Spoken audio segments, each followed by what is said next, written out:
There's a third way off this island. You don't fly and you don't take the boat. You drive your truck onto a train and the train goes under the ocean. This is so cool. We're about to go underground. Welcome to the Channel Tunnel. England's on one side, France is on the other, 23 miles of it running under the English Channel, which makes it the longest undersea tunnel in the world.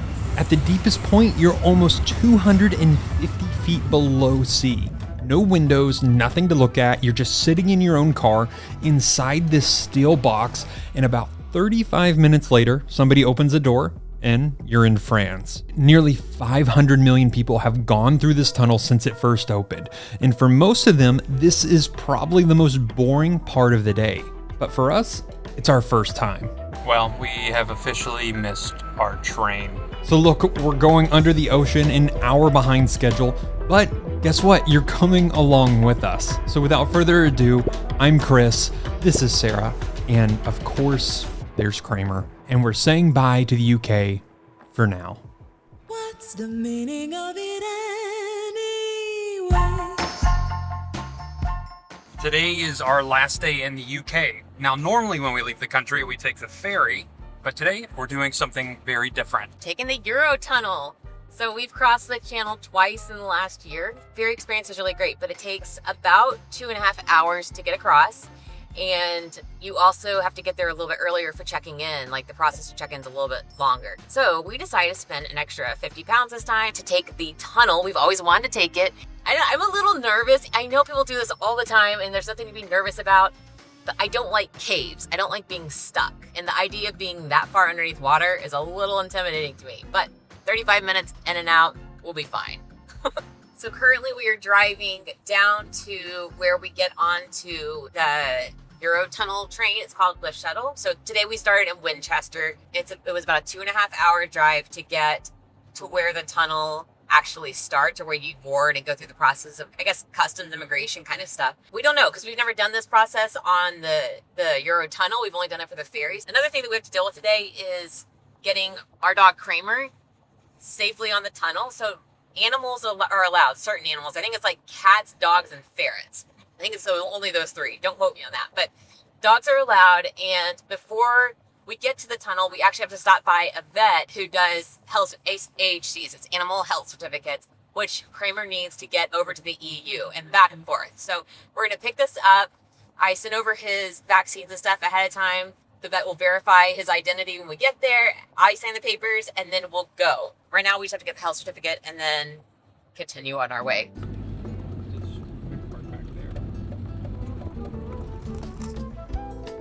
Is it? Yes, that's Yeah. Right.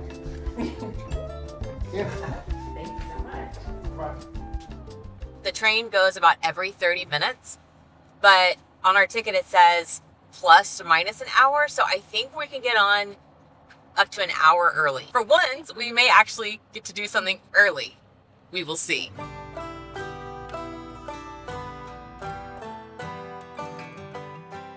I will miss the UK. I'm going to miss it a lot, but we get to come back in a few months. I mean, I know the UK gives us 6 months out of every 12 months, whereas the EU gives us 3 out of every 6.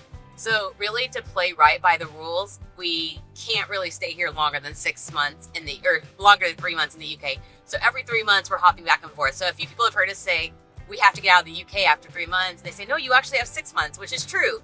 But we wouldn't get another 3 months later on if we were to overstay it now. So it's kind of a little juggling act. I'm gonna miss the UK though. I already knew I liked the UK because we had already been to Scotland, or I'd already been to Scotland before we ever brought the truck over here, and I remember loving it. But I've fallen more in love with it just since we've been here. And I know there's so many places to fall in love with in the EU too, but yeah, the UK, bittersweet. We meet a lot of English people, Scottish people. Most are really nice, but then occasionally we'll get people who are like, why on earth would you come to this country to explore? You're from America, you've traveled the world in this truck. Why would you come to the UK? And genuinely, we love this place. The scenery is breathtaking. The culture here, we love the culture and getting to know a little bit of our roots. I don't know, it's just something quaint about the UK that feels like home a little bit. And maybe it's because we've seen it in movies or we read the books. We have a little inkling of what to expect. The people and their sense of humor, we love the British sense of humor. Love it. Love it. And I'm trying to become more British in my humor. So anyway, we're gonna miss the UK, but it's been so lovely to be here. The English will say lovely and then brilliant. And I just think it's brilliant. I need to start incorporating that into my vocabulary. It's just so charming.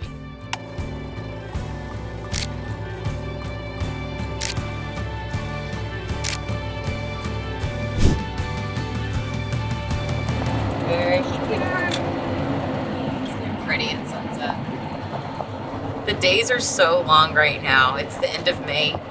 Sunset isn't for another 40 minutes, but it has been the longest golden hour this evening. It's been so beautiful. So this last hour and a half of driving, it's just been perfect golden hour.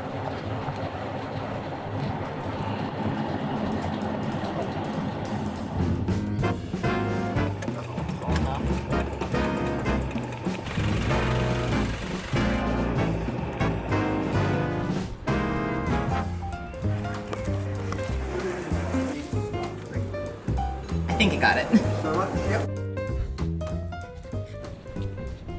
So we did have to check in our pet over here, and there were signs saying pet reception this way, and signs saying, you have to check in before you go to the tunnel. So we went in there, he checked Kramer's paperwork, his health certificate. They did a visual look of him real quickly, and then they gave us our go ahead, you're good to go through. He actually put us on a train an hour earlier. So we did work out. We were going an hour earlier, which is really nice because I think we were on the 10:54, now we're on the 9:54 p.m. The thing with traveling with a dog to different countries, typically when you get to a different country, you have to stop in that country and then check your dog in, or pet, whatever you're bringing. Here on the train, since we've already checked in via the UK, we're taking the train across, he's like, you don't have to stop. So you just get on the train and then you just drive right through France, which is very weird for us because we're normally used to just stopping. On the ferry going across, you've got to stop. And so, but this train, you don't have to. Easy peasy, Kramer. So for people who are from the UK and who are from the EU, this is not going to seem that exciting to y'all, but to us, this is so cool because I can't think of anything like this in the States. I mean, there are cool tunnels and that kind of thing, but I can't think of one where you all the way underneath water for that long. I mean, that's an engineering feat. So we're really excited. You guys do this every day like it's nothing. We're fascinated. So let's go. It actually took them 192 years to get this tunnel right. The first plane went to Napoleon in 1802. There were oil lamps the whole way across, horse-drawn carriages, and an island out in the middle of the water where you would stop and swap to fresh horses. He was interested, England was not, because the channel was the only thing keeping the French out, and a Frenchman had just drawn a hole in it. They started digging for real in 1881, then they stopped a year later. They picked it up almost 100 years later, in 1974, and quit only 14 months in, leaving most of a mile of finished tunnel sitting under Kent with nobody in it. In fact, one of the men who walked away from that job was named Graham Fagg. He came back in 1988 when they started for the third time. And on a Saturday in December of 1990, 40 meters under the seabed, he cut through the last of the chalk and shook hands with a French tunneler on the other side. Two crews digging blind from opposite countries, and they had missed each other by 14 inches.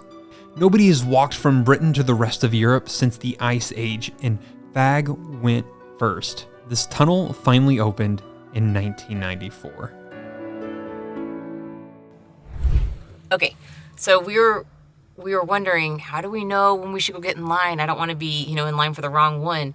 But then as we started to follow a bunch of vans, we're like, well, I guess they're on our train. We'll just follow them. And we noticed there's this Jumbotron in the parking lot. The one that's going before us, it says, please proceed. It tells you please proceed. So that's the one right before us. And they say it in English and then they show it in French too. Oh, ours is going, please proceed. All right. So now this is going to be passport control. We'll check our passports and then we're on the train.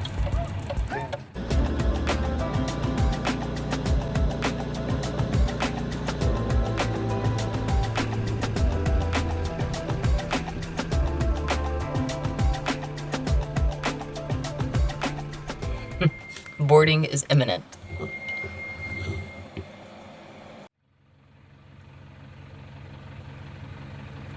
when we booked this ticket, we're like, yeah, we'll save 25 pounds by going a little later in the evening.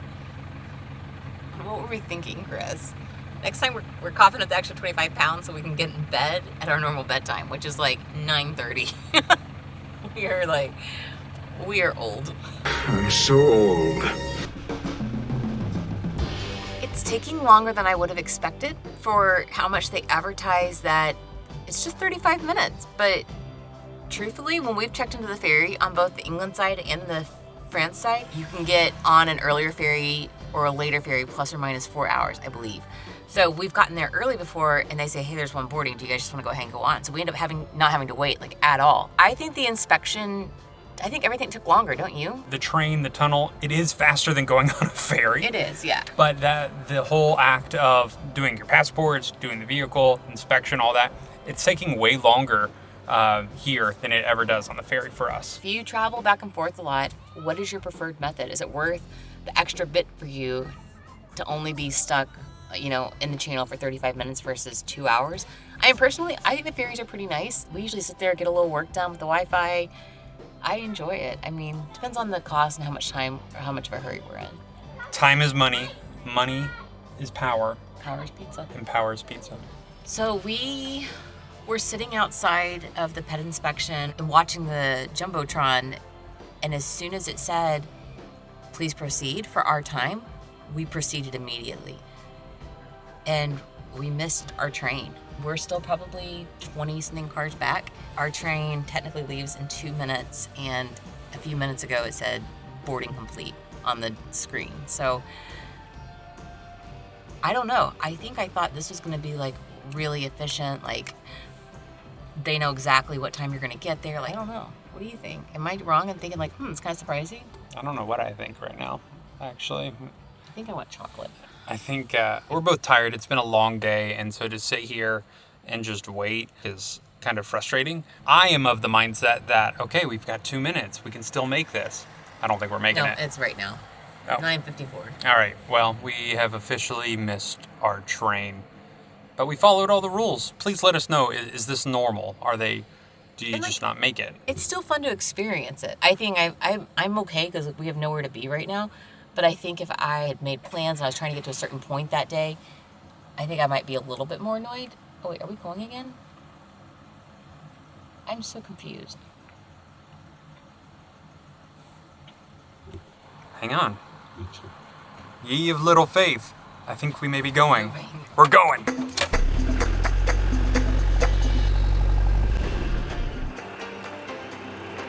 Oh wow, so there's all the trains, I guess. This is so cool. We're about to go underground.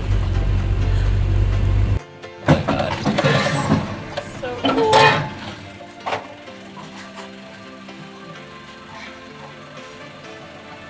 This is so cool.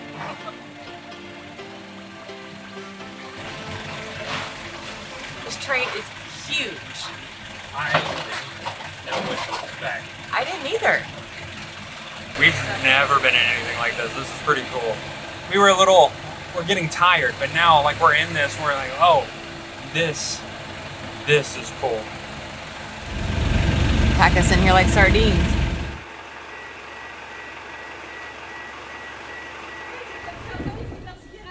Thank you. Thank you.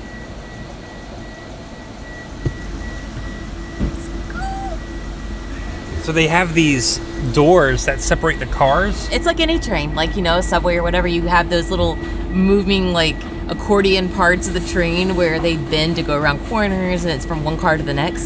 Same kind of thing, but this is just much larger. But there are doors on either side of the divider where you can walk through and pass through to the next train car, because I think there are bathrooms at one end or the other. Oh yeah, toilets are located in the first and last carriages. There's tiny little windows. You can see the tunnel, which, I mean, it's just going to be like a concrete wall, I'm guessing. But now it'd be so much cooler if this was like a submarine and you could see the fish swimming by. Now, I would pay good money for that. Come on, guys. You can do better. I mean, missed opportunity. I mean, forget this like feat of engineering. We want to see the fishes. Like Little Mermaid under the sea kind of thing.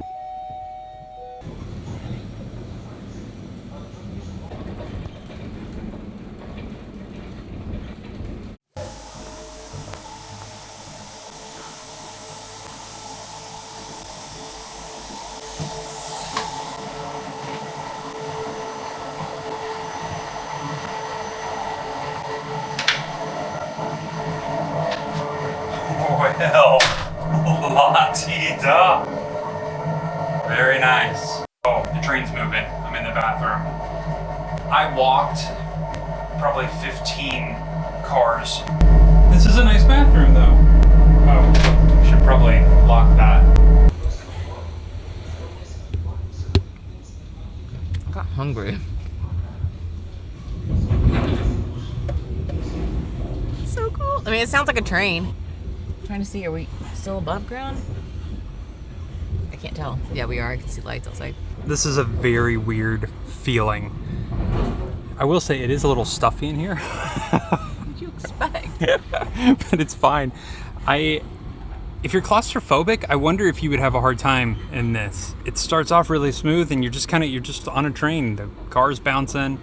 It's just the same motion as a normal train. Yeah. It's not anything crazy. So they put some stoppers in front of the tires so your car won't move. And then when you're walking back to the bathroom, the doors I think they're pressurized by air. And so you have to push a little button and then you wait and then you can hear the door release and then you walk through. This is really impressive.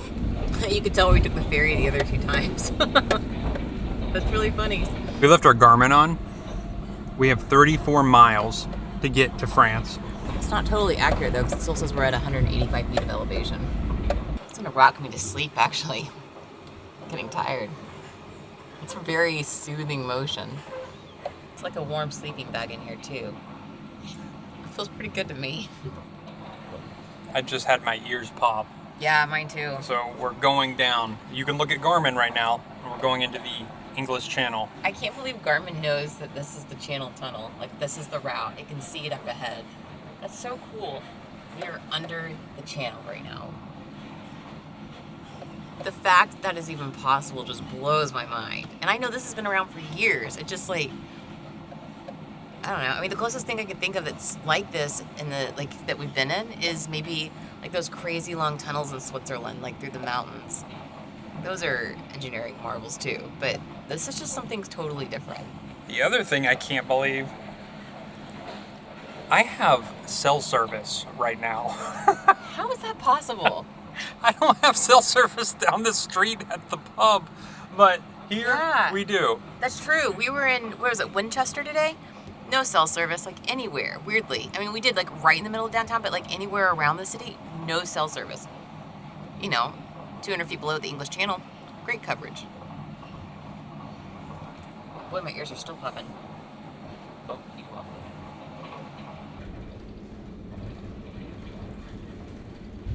We're here. Suddenly there's ground. That was crazy fast. That was fast. That was way faster than the ferry, which we knew it was gonna be, but that is incredible.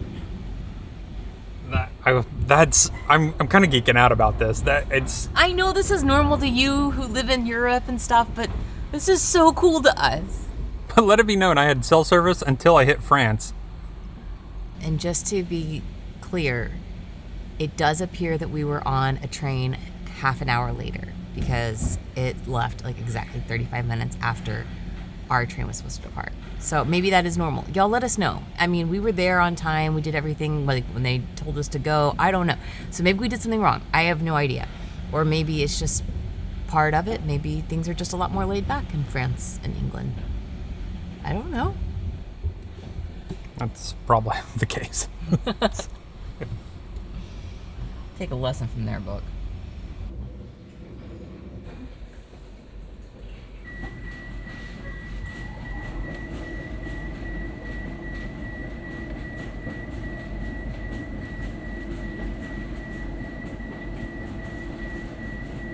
I feel like we're inside a ship in Star Wars. I know. Let's go. Welcome to France. What's the meaning of it anyway?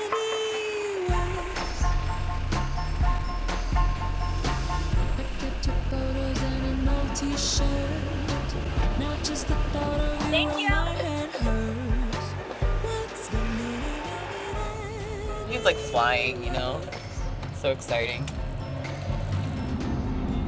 anyway? We're back to driving on the right side of the road. Man, that feels good. I was having to like give myself a pep talk on the train of like drive on the right. Drive on the right. But it comes back like that because it is, as we said, the right way.